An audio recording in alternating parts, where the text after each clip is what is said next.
제가 이제 가끔 여러분들에게 하는 말 중에 하나님은 인간에게 전능하신 하나님으로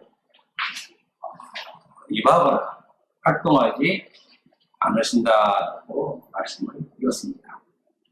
이런 말을 이제 들을 때 일반적으로 사람들은 하나님은 전능하신 하나님인데 그렇게 얘기하느냐는 반문을 합니다.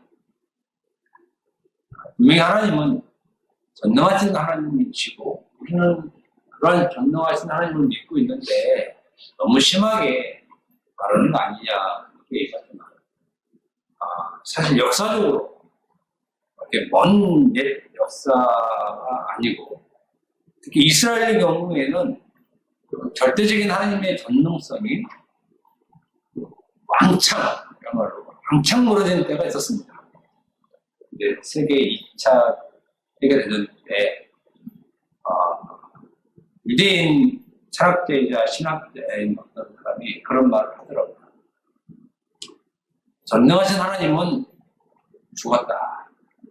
그리고 그것이 확실하게 증명이 되었다. 그 증명되어진 장소가 어디냐? 아우슈비츠다. 이렇게 얘기를 합니다.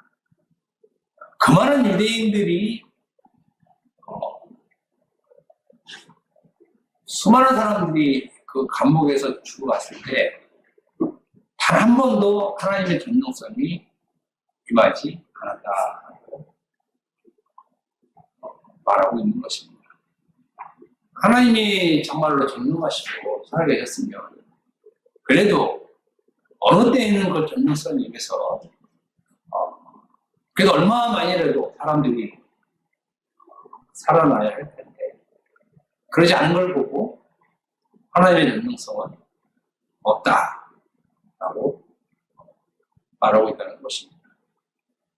실질적으로 이스라엘 사람들, 유대인들도 그런 영향을 많이 받았다고 합니다. 정말 하나님이 전능하십니다. 그래서 내린 결론이 하나님께서 인간들에게 너무 많은 전능성을 작용하셔서 하나님이 기적이 다 했다. 이렇게 얘기를 하더라고요. 이제 인간이 하나님을 위해서 일을 할 때다. 이렇게 또 유대학자가 얘기를 하더라고요. 저는 개인적으로 사실은 하나님께서 전능하시지 않는 그 하나의 분명한 증거를 세월호를 통해서 확실히 알았어요. 그 이태원 참사도 있고 그렇지만 기독교인들이 너무 하나님의 전능성을 거의 미신적으로 믿어온 것입니다. 애초부터 기독교는 전능하신 하나님을 얘기하고 그 전능하신 하나님을 믿으라고 한 적이 없는데 기독교가 하나님을 오해하고 국회에서 그릇되게 하나님을 믿고 있기 때문에 하나님에 대한 그 환상이 가득 차서 무슨 일만 있으면 하나님 하지만 실질적으로 인간에게 하나님께서 인간이 찾는 것만큼 활동하지 않으신다는 것입니다. 저는 분명합니다. 그래서 나는 전능하신 하나님을 믿지 않을 거야. 나는 기독교 신앙을 떠날 거야. 떠나셔야죠. 빨리 떠나시는 게 좋습니다. 그래서 저는 어떻게 해서든지 가능하면 여러분들에게 기독교가 이러한 종교를 얘기합니다. 이러한 종교라는 그 사실적인 것을 팩트성으로 좀 전해드리려고 노력을 합니다. 그렇기 때문에 여러분과 잘 알고 저도 잘 알다시피 우리가 특별한 기독교 신앙의 범죄에 벗어나는 기도라든지 그 외에 일체 행위를 하지 않는 것은 기독교 본연이 갖고 있는 그 본질성에 충실하지 하려고 하기 때문에 그렇습니다. 오히려 우리는 일반 기독교에서 행해지는 기독교 문화들을 우리가 어색해할 정도로 우리는 그런 기독교 문화나 세계관에서 좀 더 떨어져 있습니다. 이 말은 무슨 말이냐면 상대적으로 우리가 얘기할 때 그 사람들이 굉장히 낯설게 느껴지는 경우가 있습니다.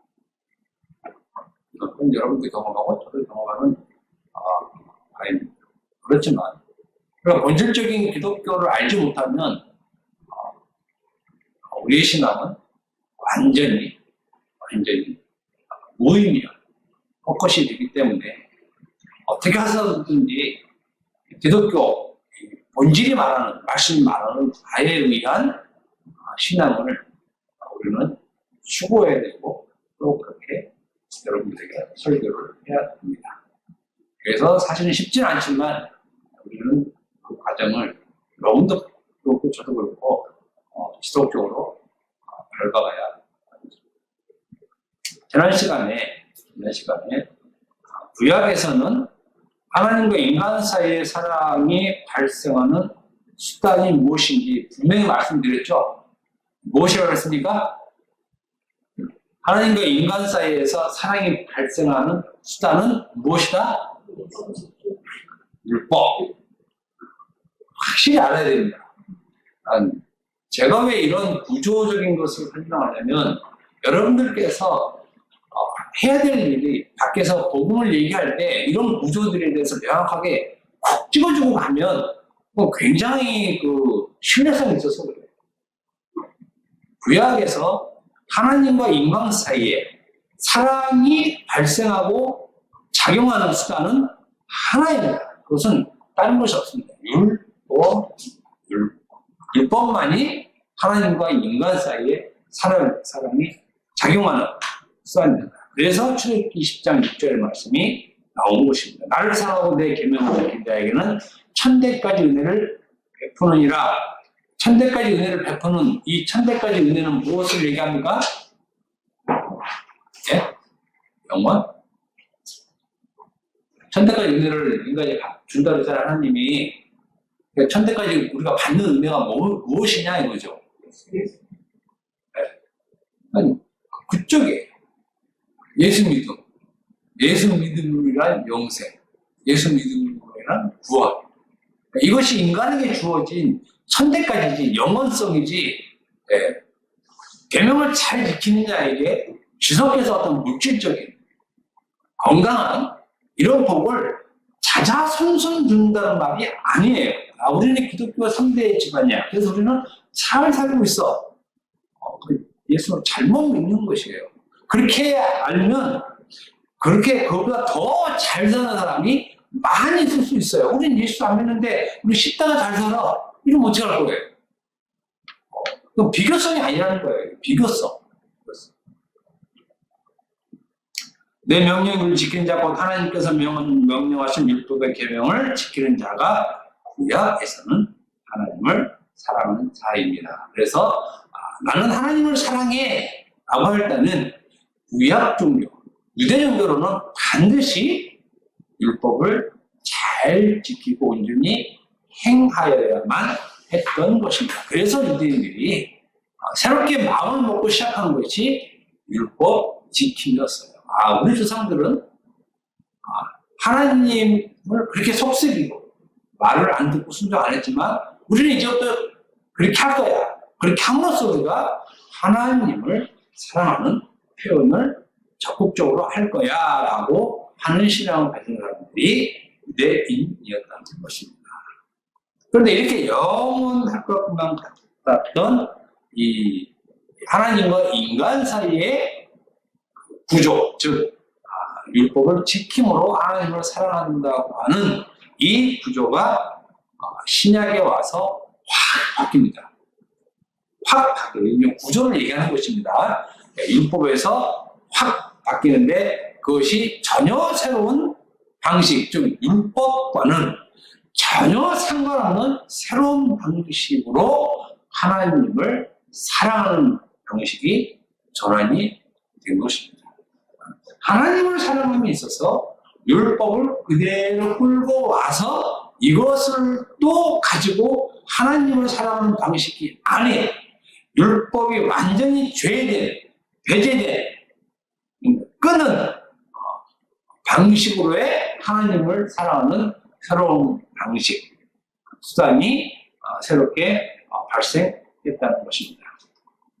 하나님을 새롭게 사랑하는 방식, 하나님을 사랑하는 새로운 방식이란 바로 예수입니다. 구약에는 분명히 율법이죠. 율법. 신약에 와서 하나님을 사랑하는 방식은 율법이 아닌 예수로 하나님을 사랑하는 방식이 완전히 전환된 것입니다. 그래서 제가 말씀드렸죠. 만약에 율법을 통해서 하나님의 사랑을 표현해낸 것이었다면 예수께서는 이 땅에 오실 일이 애초에 없죠. 왜? 이 땅에서는 하나님을 사랑하는 사람들이 많이 있기 때문에 굳이 하나님을 사랑한다고 하는 사람들이 많이 있는데 예수님이 왜 오시냐고요? 오시는 이유가 전혀 없어요. 반대로 하나님을 사랑하는 사람이 전혀 없기 때문에 예수께서 오신 것이라는 것이에요. 그러니까 유대 땅에 예수님이 오셨을 때에는 그 땅에는 하나님을 사랑하는 사람이 한 사람도 없었다는 것이에요. 인간은 정반대였죠. 우리는 하나님을 사랑합니다 라고 했던 것이고 하나님이 보시기에는 나를 사랑하는 사람이 아무도 없어 라는 이 완전히 다른 구조 속에 예수께서 내려오신 거예요. 그러니까 극과 극에서 예수께서 오신 거기 때문에 시각 차이가 아니에요. 이 시각 차이를 넘어서 완전히 반대의 상황에 처해 있었다는 것입니다. 유대인들은 율법을 잘 지키는 것이 하나님을 가장 사랑하는 방식이라고 생각했던 사람들이요. 그렇지만 하나님을 사랑하는 것은 그것이 아니야 하고 오신 분이 예수예요. 오신 분이 예수. 이제부터 하나님을 사랑하는 방식이 율법에서 예수로 완전히 전환된 것이에요. 예수만이 유일하게 하나님을 사랑하는 수단으로 전환된 것입니다. 그러므로 신약에서는 하나님을 사랑하는 새로운 방식은 오직 예수 한 분이고 예수가 하나님을 사랑하는 직접적이고 유일한 방식이 됩니다. 구조가 딱 됐죠? 구약은 신약은 예수. 그래서 예수 믿음과 율법 지킴은 완전히 다른 영역으로 구분이 됩니다. 그렇죠? 같은 영역에서 있는 것이 아니에요. 같은 영역에서 있는 것이 아니라 완전히 다른 영역으로 있는 것이에요. 다른 영역. 이 나라 자체가 달라. 나라 자체가. 그래서 신앙은 이 둘을 겸해서 섬길 수 없어요. 절대 겸해서 섬길 수 없습니다. 이게 물과 기름 사이에 붙어있지만 전혀 붙어서 같이 갈 수 있는 구조가 아니라는 것입니다. 사실은 우리끼리니까 이렇게 얘기를 하지 일반 기독교 사람들이 들으면 기적통할 얘기예요. 여러분들은 기적통할 얘기를 듣고도 그냥 이만 빡빡 듣고 있는데 이거 굉장히 심각한 신학 구조예요. 신학 구조. 기독교는 어떻게 하면 이 율법을 사람들 안에 이렇게 늘려가거든요. 어떻게 하면. 그래서 성화라는 표현이 등장했다고 그랬죠. 어떻게 해서든지 이 율법을 끌어와서 기독교인 안에 이걸 넣으려고 해요. 이걸 넣어서 이걸로 생활하게 해요. 근데 이걸 잘 생활하는 사람이 예수를 믿는 증거가 되는 거야. 그죠? 예수 믿는 증거가 되고 이것이 구원받는 백성으로서의 그 어떤 확정적인 모습이 되는 것이에요. 아, 율법을 지키지 않는데 예수를 믿어? 이건 있을 수 없는 일이에요. 이거는. 그래서 이 구조를 어떻게 해서든지 한 개인의 혹은 교회에 집단적으로 이렇게 적용시키는 노력들을 수백 년간 해왔죠. 수백 년간. 그 지금 환경이 교회의 환경이에요. 지금 환경은. 근데 우리는 이것을 어떻게 하면 뛰어놀려고 이렇게 확 분리시켜 놓는 것이에요. 분리시켜 놓는. 너무 이 끈끈이가 너무 강력해서 이렇게 안 뜯기는 거예요. 베놈인가? 아주 영화. 마치 그것처럼. 안 뜯겨요. 안 뜯겨. 안 뜯겨나가. 안 뜯겨. 그렇지만, 뜯겨나가게 된다는 것이죠. 예수냐? 율법이냐지? 율법도 예수도 기독교 신앙은 이것이 아니라는 것입니다. 마태복음 6장 24절 한번 봅시다.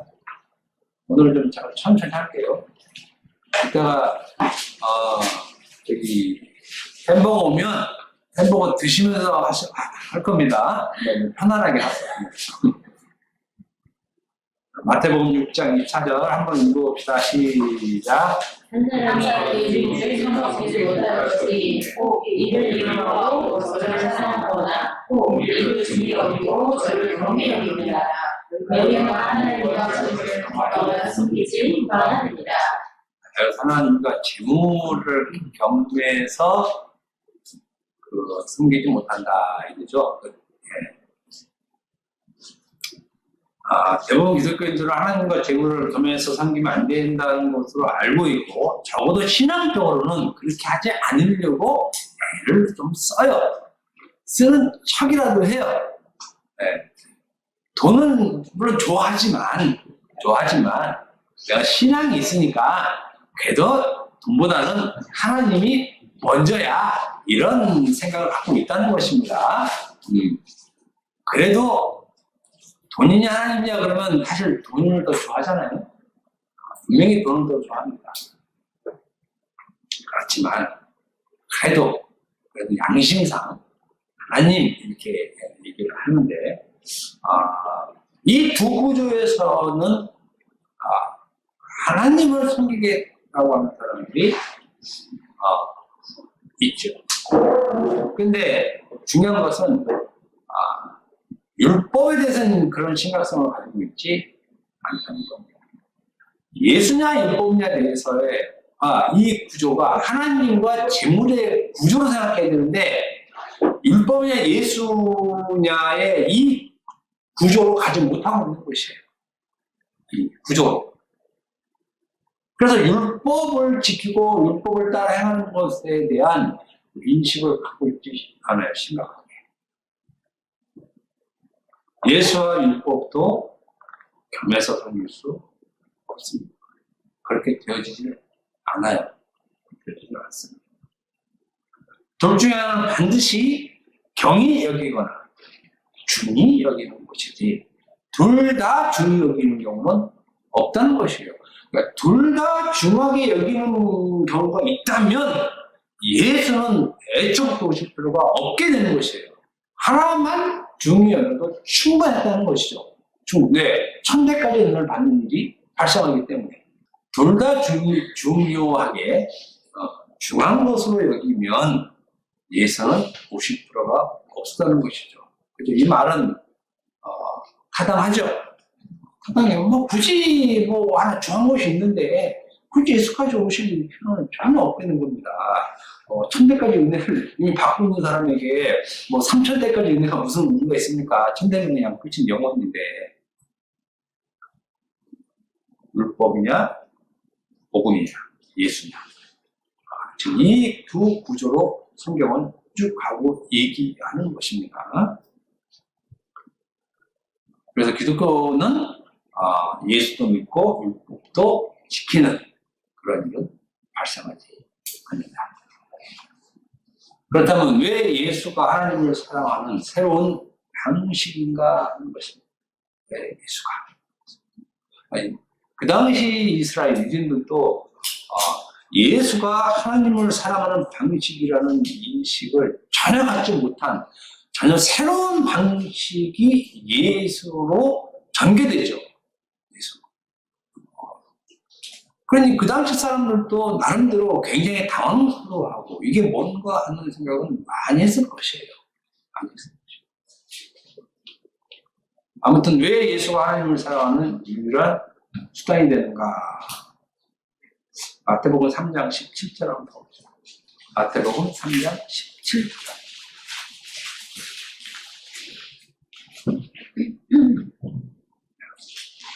마태복음 3장 17절. 다 같이 읽어봅시다. 시작. 하늘로부터 시간에서 말씀하시되 이는 내 사랑하는 아들이요 내 기뻐하는 사람이십니다. 마태복음 12장 18절 보면 보라 내가 택한 종 곧 내 마음에 기뻐하는 바 내 사랑하는 자로다. 마태복음 17장 5절 내 사랑하는 아들이요 내 기뻐하는 자. 또 누가복음 3장 20절 보면 너는 내 사랑하는 아들이라 내가 너를 기뻐하노라.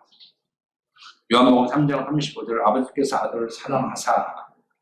이렇게 사복음서를 보면은 특별히 하나님께서 자기가 사랑하는 자를 직접적으로 표현하여 말씀한 대상이 나옵니다. 하나님께서 직접적으로 나는 예수만 사랑해, 나는 예수만 기뻐해, 라는 직접적인 호칭을 써서 사랑하는 대상을 하나님께서 먼저 밝힙니다. 근데 하나님께서 이는 내 사랑하는 사람이야, 그리고 이는 내가 기뻐하는 자야 라고 직접적으로 얘기한 대상은 신약에서는 예수가 유일합니다. 제가 알기로는 샅샅이 제가 찾긴 찾았는데 혹시 못 찾는 부분이 있을까 봐 제가 살짝 염려는 되지만 제가 찾은 모든 신약의 성경의 모든 말씀에서 직접적으로 하나님께서 콕 찍어서 내가 사랑하는 사람은 예수야. 그리고 내가 예수만 기뻐해. 이 예수가 내 아들이야. 라고 직접적으로 하나님께서 사랑한 그 표현은 예수에는 없다는 것입니다. 이 말은 무엇이냐면 하나님께서는 예수께서 오신 그 땅에 어떤 인간도 그 인간의 행위를 보고 사랑한 적이 없다는 것이에요. 그러니까 하나님께서 인간에 대한 자기의 사랑을 표현하시는데 그 사랑의 표현은 오직 예수만에 한정시켰다는 것입니다. 그리고 내가 내 아들을 사랑하고 내 아들만 기뻐해라고 직접적으로 언급하신 유일한 대상이 예수라는 것입니다. 그래서 이 관계에서 인간은 철저히 배제됩니다. 인간이 하는 어떠한 제사, 그죠? 예배, 모든 것이 하나님을 사랑한다는 그 조건에서 완전히 밀리는 것이에요.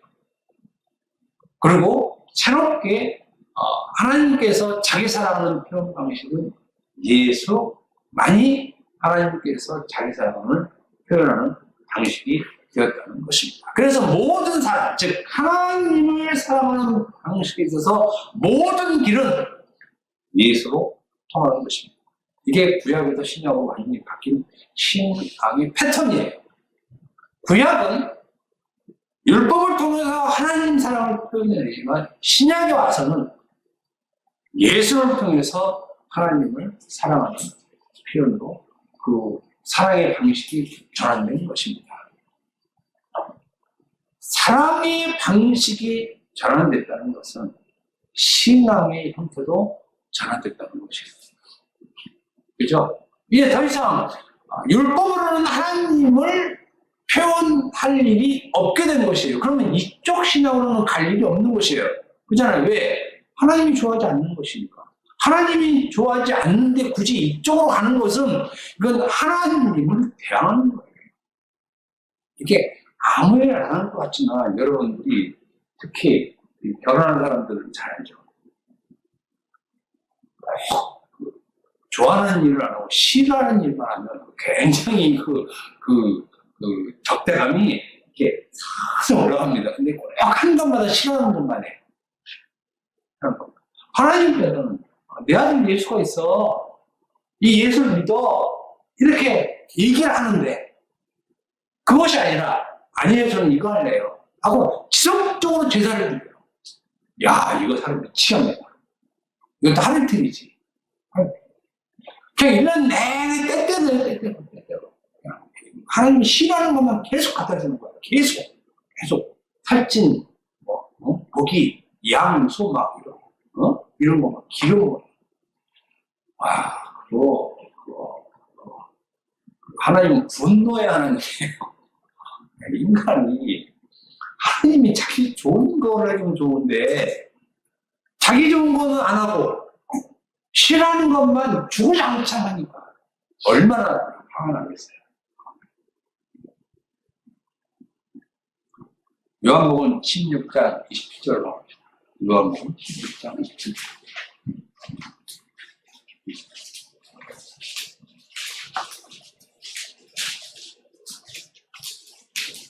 요한복음 16장 27절. 읽읍시다. 다 같이 시작. 이는 너희가 나를 사랑하고 또 너는 내게로부터 옮겨준 것으로 또 아버지께서 친히 너희를 사랑하십니다. 예수께서 말씀하시죠. 너희가 나를 사랑하고 또 내가 하나님께로 온 줄 믿었으므로 아버지께서 친히 너희를 사랑하십니다. 이거는 조건이에요. 아버지께서 친히 너희를 사랑하시는데 왜 너희를 사랑하는 줄 알아? 라는 것이에요. 그죠? 그것은 너희가 나를 사랑하고 나를 믿었기 때문이야. 이해를 하시는 거거든요. 그러니까 하나님께서 친히 너희를 사랑한다 라고 얘기하는 것입니다. 하나님이 사랑하는 방식은 예수 자신을 사랑하고 믿는 것이라는 것입니다. 그러니까 나를 믿고 나를 사랑하지 않으면 그 외에 어떤 행위를 해도 하나님께서는 너희를 사랑하지 않는 것이고 너희 또한 하나님을 사랑하지 않는 것이 된다는 것입니다. 이것은 예수께서 직접 하신 표현이에요.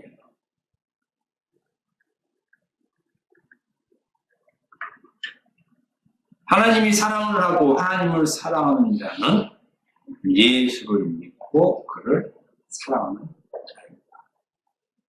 그러니 만약 어떤 사람이 하나님, 제가 하나님을 사랑합니다 라고 하나님께 사랑을 고백하는 사람이면 반드시 그 사람은 예수를 믿고 그를 사랑하는 자이어야 한다는 것입니다. 그것이 하나님을 사랑하는 방식이에요.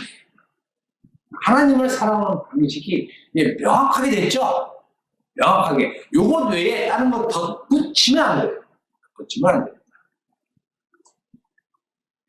그렇다면 성경에서 그의 아들을 사랑하고 믿는 자들을 특정해서 구체적으로 어떤 사람을 하나님을 사랑하는 자인가를 말씀해 주십니다. 나는 하나님을 사랑하는 자입니다. 왜? 내가 예수를 믿고 예수를 사랑하기 때문입니다. 라고 한 사람을 신약에서는 어떤 사람으로 말을 하느냐라는 그 구체적인 표현이 있다는 것입니다. 명사적 표현. 로마서 8장 28절 봅시다. 로마서 8장 28절.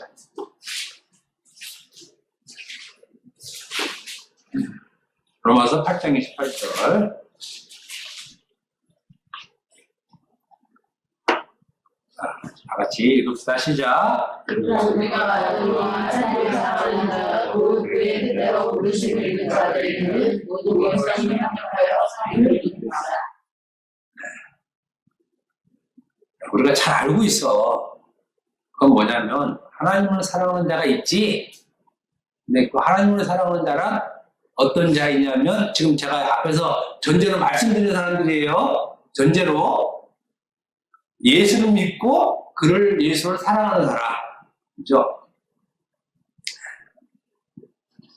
근데 그 사람을 누구로 얘기하냐면 곧 그의 뜻대로 부르심을 입은 자들 이렇게 얘기하고 있다는 것입니다. 그의 뜻대로 부르심을 입은 자들. 그러니까 사실 하나님을 사랑하는 자는 누구를 얘기하냐면 하나님의 뜻대로 부르심을 입은 자들이라는 얘기입니다. 하나님을 사랑하는 자는 구약 방식으로 하나님을 사랑하는 자가 아니라 먼저 하나님의 뜻대로 부르심을 입은 자들이 하나님을 사랑하는 자예요. 그러니까 하나님을 사랑하는 자에 대한 정의는 신약에서의 표현은 그의 뜻대로 부르심을 입은 자라는 겁니다. 근데 물론 그의 뜻대로 부르심을 입은 자는 예수를 믿고 예수를 사랑하는 자를 얘기하는 것이죠. 그러니까 이러한 사람이 하나님을 사랑하는 자입니다.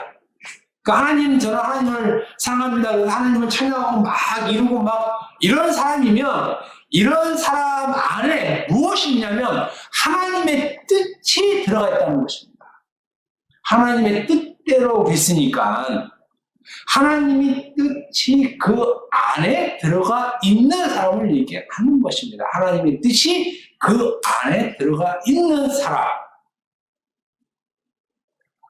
그러면 하나님의 뜻이 그 안에 들어가 있는 사람은 하나님의 뜻을 품고 있는 사람이에요. 하나님의 뜻이 지금 나에게 있구나. 그렇죠?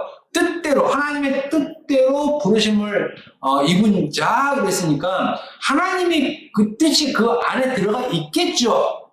부르심을 받았으니까 그 사람은 하나님의 뜻이 그 안에 있는 사람이라는 것이에요. 그래서 기독교인은 하나님의 뜻을 품고 있는 자라는 것입니다. 신앙은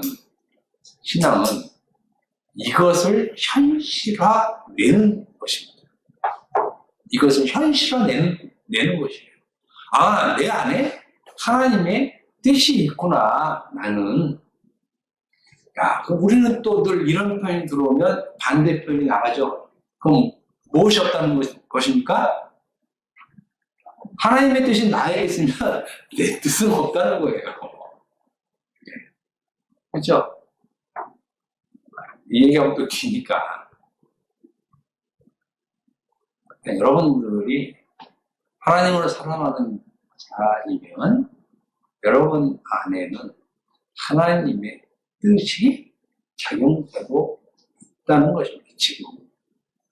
그런데 내가 지금 하나님의 뜻이 작용되어 있는지를 전혀 모르겠어. 전혀 인식할 수가 없어. 어떤 것이 하나님의 뜻인지 몰라. 안 된다는 것이에요. 하나님의 뜻은 분명히 말씀했죠. 하나님의 뜻, 여러분들이 하나님의 뜻을 품고 있다면 여러분 속에는 하나님의 뜻이 작용되고 있는데 여러분들 안에서 작용되고 있는 하나님의 뜻이란 예수를 믿고 사랑하는 범위 안에서의 작용이라는 것입니다. 그죠? 하나님의 뜻이 있습니다. 우리는 하나님의 뜻을 품고 있습니다. 그러면 하나님의 뜻은 내 개인의 생사 화복에 관한 뜻으로 작용하지 않는다는 것이에요. 그렇죠? 왜? 하나님의 뜻이 들어가 있으니까 하나님의 뜻은 예수와 그를 사랑하는 것에 있다고 했죠. 그러면 하나님의 뜻은 그 안에서 작용되는 것이지 내 개인의 생사 화복에 작용되는 것이 아니라는 말입니다. 내 안에 나의 생사 화복에 작용되는 뜻 같으면 그 뜻은 내 뜻이죠. 하나님의 뜻은 아니라는 것입니다. 그래서 내가 동으로 가든 서로 가든 내가 아무런 죽든 100살까지 살든 그건 중요하지 않다는 것입니다. 왜? 그건 애초부터 하나님의 뜻 전혀 아니라는 것이에요. 거기에 하나님의 뜻을 얘기하는 순간 기독교는 변질이 돼요. 변질된다는 것입니다. 기도할 때 하나님, 제가 이런 문제가 있는데 제가 어떻게 해야 되겠습니까? 이거는 부채도사한테 말이에요. 이건 부채도사라고는 잘 모르지. 내가 옛날 사람이라는 게 지금 나타나는구나. 점쟁이 가서 하면 돼요, 점쟁이. 제가 이랬는데 어떻게 하면 되겠습니까? 네, 돈 주고 점쟁이 가서 하면 돼요. 기독교는 그런 기도에 씨알도 안 먹혀요. 왜? 애초부터 아닌 거기 때문에. 알았죠? 그러니까 내가 어떤 일이 있는데 이 일에서 기도 제목을 설정한다? 기독교 아니에요, 애초부터. 아니에요. 아닙니다. 기독교 신앙에서는 전혀 고민할 필요가 없어요. 전혀 없습니다. 전혀 없어요. 없어도 너무 없어. 그래서 기도 제목을 갖고 있을 필요가 없게 되는 것입니다. 차라리 기도 안 하는 게 낫다는 교훈이 바로 그것이에요. 기독교인은 하나님의 뜻을 품고 있습니다. 그래서 그 하나님의 그 뜻을 가지고 있는 자고 이 뜻을 행하며 사는 자예요. 그러면 하나님의 뜻이 무엇이냐? 구체적으로 또 얘기하려고 막상 또 우리 입에서 이렇게 밍밍밍밍 돌잖아요. 그죠? 그렇습니까? 안 그렇습니까? 여러분들이 알아야 될 첫째, 하나님의 뜻은 내 뜻, 나의 생사허벌이는 전혀 뜻한 바가 없다. 이건 완전 열외예요. 그냥 신경 안 써도 돼요. 안 써도 돼. 하고 싶은 대로 하면 돼요. 하고 싶은 대로. 마음대로 하셔도 돼요.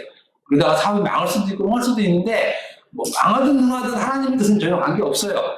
거기에 전혀 관계없어요. 구약에서는 하나님의 뜻을 대부분 선지자를 통해서 얘기를 하죠. 자기 말씀을 줘서 선포하게 하고 그렇게 하나님의 뜻을 선지자를 통해서 얘기를 합니다. 그런데 신약에서는 이게 보편화된 것이죠. 하나님의 뜻이 보편화로 확 바뀝니다. 그래서 예수 믿는 누구라도 하나님의 뜻을 알게 되는 것이라는 것입니다. 왜? 그의 뜻대로 부르심을 입은 자가 있으니까. 그죠? 내가 예수를 믿었어. 그러면 나는 하나님의 뜻대로 부르심을 입은 자예요. 그러면 이 사람은 당연히 하나님의 뜻이 무엇인지 알고 있는 사람이어야 정상이잖아요. 나는 하나님의 뜻대로 부르심을 입은 자야. 그래서 나는 하나님을 사랑하는 자. 이런 자를 알고 있는데 그럼 하나님 뜻이 뭐야? 그건 잘 모르겠는데 이건 안 된다는 얘기. 이건 좀 약간 이상하게 된다는 것이야. 그죠? 온 목적을 잊어버린 거야. 영화 극장에 갔는데 너 왜 왔어? 잘 모르겠는데 이러면 그게 되게 이상한 거잖아요. 그럼 어떤 그 목적이 있잖아요. 목적이. 그러니까 우리는 굉장히 단순한 것을 굉장히 좀 어렵게 이게 돼서 그의 뜻대로 부르심 입은 자를 간단하게 줄여서 명사로 무엇이라고 표현하면 좋겠습니까? 두 글자로. 그의 뜻대로 부르심을 입은 자. 증인, 증거. 그거 더 구체적으로. 더 구체적으로. 믿음. 복음. 그의 뜻대로 부르심을 입은 자라 그랬잖아요. 사람이 들어가야지. 증인. 그건. 아니요, 그렇지. 기독교인? 성도. 성도. 제가요? 크게 얘기해. 안 들려서 그래. 그러니까 그의 뜻대로 부르심은 자 그랬으니까. 왜 그러냐면 그 표현이 성경에 있기 때문에 그래요. 성경에 있기 때문에. 로마서 1장 7절. 로마서 1장 7절. 로마서 1장 7절. 읽읍시다. 시작. 로마에서 하나님의 사랑하심을 받고 성도로 부르심을 받은 모든 자에게 하나님 우리 아버지와 주 예수 그리스도로부터 명확한 사랑이 있기를 바랍니다.